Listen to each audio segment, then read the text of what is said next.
El grup parlamentari del PI va considerar que s'havia de tramitar aquesta llei en el debat de presa en consideració, amb l'esperança, segurament ingènua, que serien capaços de millorar el text durant la seva tramitació parlamentària. Com bé ha dit el senyor Pericay, això no ha estat així, ans al contrari. El text ha empitjorat substancialment en la seva tramitació parlamentària, perquè nosaltres consideram que els camins públics de les Illes Balears han de tenir un règim jurídic comú a tots els camins públics, el qual no vol dir que no pugui haver especificitats, que no pugui haver particularitats per determinades illes, fins i tot per determinats camins tan significatius com el camí dels cavalls a Menorca, que entenem que les pot haver, però el règim jurídic general ha de ser de les Illes Balears. Per tant, totes les bondats que els grups que donen suport a la majoria ara ens explicaran de la llei són bondats per Mallorca i Menorca, però no són bondats per Eivissa i Formentera, que aquests no s'han de beneficiar d'aquestes bondats, per lo vist. Per lo vist, han de quedar aliens a totes les bondats que ens explicaran que conté aquesta llei. Jo crec que això ja és un punt de partida negatiu. Nosaltres entenem que aquesta llei, a part que no s'ha fet en consens i que no agrada en els propietaris, en els pagesos, en els sectors que interactuen i que seran afectats per aquesta llei, preveu coses que per nosaltres no tenen cap sentit. La zona de protecció no té cap sentit, perquè la zona de protecció té sentit a les carreteres, per una qüestió de seguretat, de visibilitat, però no té cap raó de ser o un camí destinat bàsicament en el passeig, en el senderisme i no a la velocitat i a la comunicació.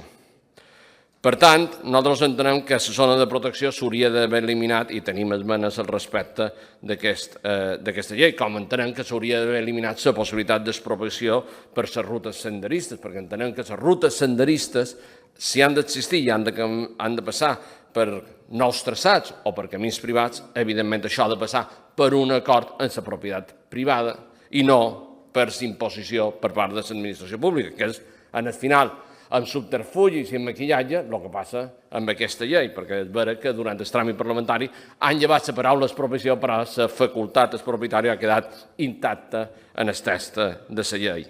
Una tercera raó és que nosaltres considerem que les servituds públiques de pas no haurien de formar part de la llei, haurien d'anar a la normativa sectorial reguladora i especialment, en aquest cas, a la normativa de costos, que ja fa una descripció i que ja fa el seu règim jurídic. Un quart aspecte important per nosaltres és el tema dels plans especials. Més de 30 anys d'experiència ens demostren que aquestes remissions en els plans especials estan cridades en el 99,9% dels casos en el fracàs, perquè al final no hi ha capacitat d'aprovar tant de plans especials per tantes qüestions. Per tant, la postura de la nostra formació, del nostre grup parlamentari, era que hagués una planificació d'un únic instrument, que era el Pla Sectorial de Camins, i que aquest fos el que ho recollís tot. Aquesta llei no respecta l'autonomia local, no respecta les competències dels ajuntaments.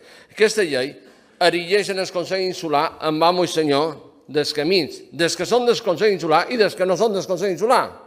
I nosaltres que el Consell Insular sigui amo i senyor dels seus camins ens pareix lògic, però que ho sigui dels camins municipals no ens pareix gens bé. No té cap sentit aquesta tutela continuada, repetitiva al llarg de la llei damunt la tasca que facin els ajuntaments en relació amb els seus camins, que ni tan sols connecten diversos termes municipals, perquè si encara hi ha un camí municipal que connecta amb altres termes municipals, l'intervenció dels consells la podríem entendre. Però si aquests camins no connecten, aquesta tutela, aquesta necessitat d'obtenir informes favorables vinculants del Consell Insular, aprovacions del Consell Insular, no l'entenem de cap manera. No és la seva competència i haurien de ser molt més municipalisme. Aquí només som municipalistes de boqueta, però al final la majoria sempre acaba granant les competències dels ajuntaments. I una sisena raó molt important també és el tema de l'agilització, de la rapidesa, de la bona gestió, de trobar solucions eficaces. Aquesta perspectiva de simplicitat no existeix, al contrari.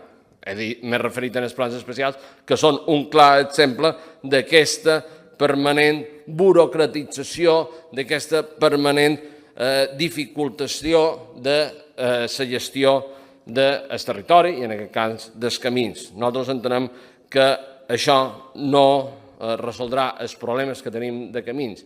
I encara que alguns vendran aquí, ja ho van fer a la comissió, i diran és una eina per recuperar tots els camins que han estat usurpats. No.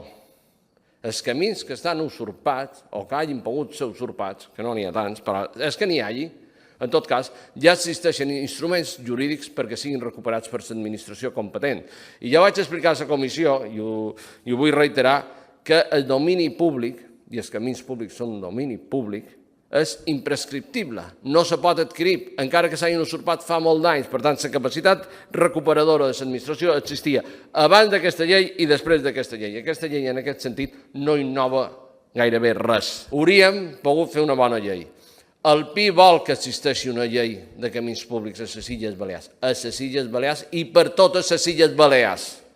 Però aquesta llei no va enlloc i aquesta llei és un fracàs i aquesta llei només provocarà problemes i cap solució.